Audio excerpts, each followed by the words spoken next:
This is my basement, and the current state of it is an embarrassment to any gaming setup I've ever built. There is stuff everywhere, it is extremely disorganized, there's kids' toys in every corner. Not to mention that this TV, which I bought on a Black Friday sale 4 years ago for $250, which I thought was a great deal, literally takes this long to turn on. So in this video, we're going to be transforming this area into my dream TV gaming setup slash hangout area, whatever that means. The first thing that we gotta do to get started is to do some prep work, like taking this old TV off the wall and cleaning up all the items off the ground, and lastly, and it's time to move this couch. Oh yeah.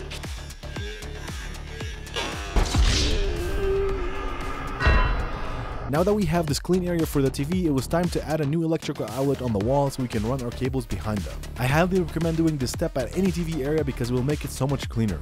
And believe it or not, the first addition to this TV gaming setup is gonna be a TV.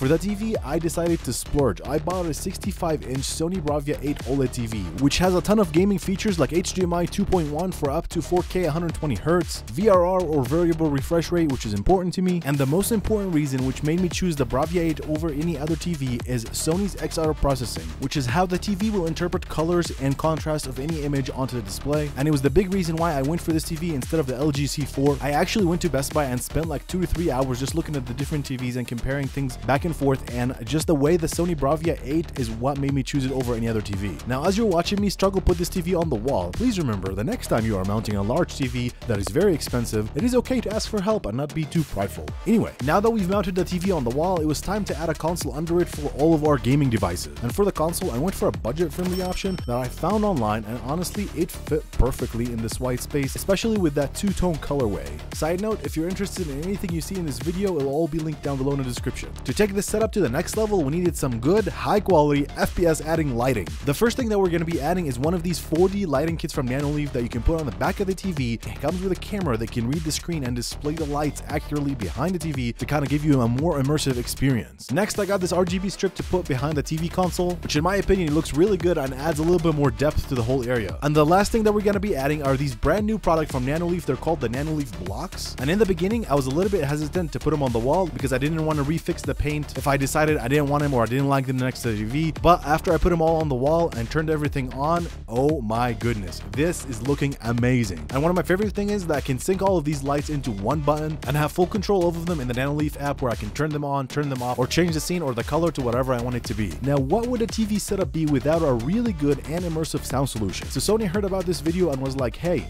you need to experience this the right way. So they sent out a whole theater sound system, starting with the Bar 9 soundbar, which has 13 speakers built into it, the SW5 300-watt subwoofer, and the RS5 wireless rear speakers. Installing the sound system took maybe 5 to 10 minutes total, and there are no wires connected between the soundbar, the subwoofer, and the rear speakers. I know exactly where each one of them is located to deliver some of the most impressive and jaw-dropping sound experience I've ever experienced in my life. And even though the sound quality and the immersion is really impressive, the features are even better. There's a feature called voice zoom, which basically will make the dialogue a little bit louder if you have a hard time hearing dialogue in movies. And the other one that I really like is field depth, and the best way to describe it is you're gonna feel like you're the camera that was shooting the video, meaning you're gonna hear the things behind you and in front of you how they were supposed to be. And honestly, it's really hard to describe how good this experience is. All I gotta say, I'm really happy with it. I literally was in shock the first time I turned on a movie because I couldn't believe how good it sounds, and I couldn't believe that it was actually in my basement. So massive thank you to Sony for sending the sound system over. Now that we have everything that we need in the TV setup, it's time to start adding gaming console. Starting with this 20th year Halo anniversary Xbox Series X console. I found this one on Facebook Marketplace used for $500, and it came with the Xbox Elite 2 controller and the Xbox Forza Horizon controller. They were basically barely used and they were in mint condition. Not to mention, this Xbox design is so sick in my opinion, and I mainly bought this console so I can relive the golden days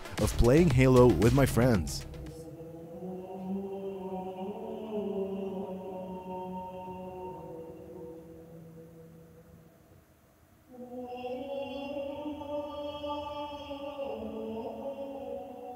If you grew up at the same time as me, you know exactly the feeling that I'm talking about. Booting up some old Halo with split screen and gaming for hours on end and having a blast. But speaking of split screen, I think more companies need to bring that back into video games. Don't you guys think that too? And since I already have a Game Pass subscription, I thought this would be a good way to play story mode games on the Xbox itself.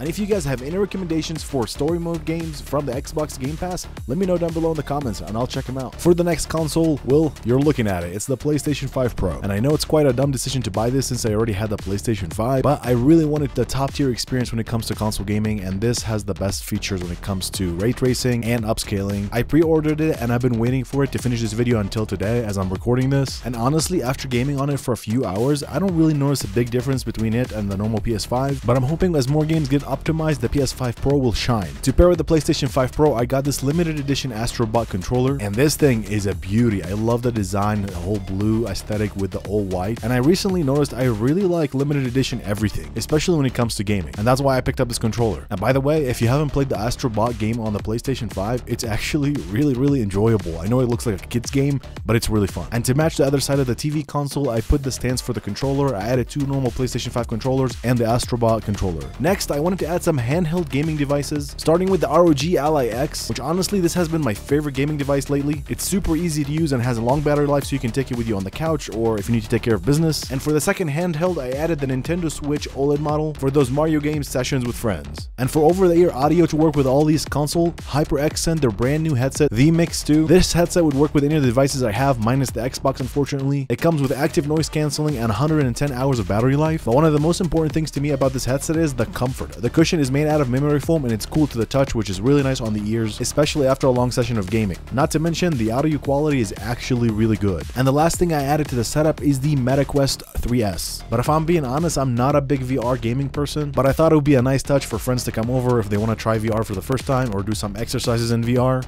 And with that said, here's a final look at the ultimate TV gaming setup.